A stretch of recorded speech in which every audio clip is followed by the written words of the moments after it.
హైదరాబాద్లోని హెచ్ఐసిసిలో 2 రోజుల పాటు బయో ఏషియా సదస్సు జరగనుంది.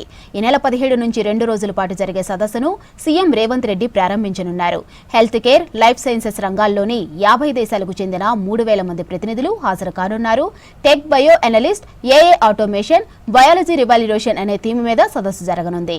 Global life sciences, health care రంగాల్లో నూతన ఆవిష్కరణలు, ఆలోచనలకు రాష్ట్రాన్ని వేదిక చేసేందుకు ప్రతి ఏటా ప్రజాప్రభుత్వం బయో ఏషియా సదస్సు నిర్వహిస్తోంది.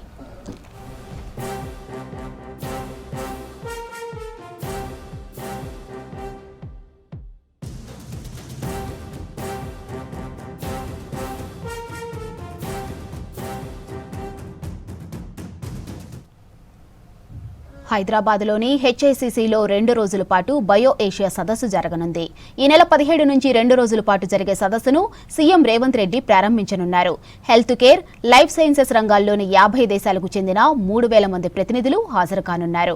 Tech, bio analyst, AI automation, biology revaluation అనే థీమ్ మీద సదస్సు జరగనుంది. Global life sciences, health care రంగాల్లో నూతన ఆవిష్కరణలు, ఆలోచనలకు రాష్ట్రాన్ని వేదిక చేసేందుకు ప్రతి ఏటా ప్రజాప్రభుత్వం బయో ఏషియా సదస్సు నిర్వహిస్తోంది.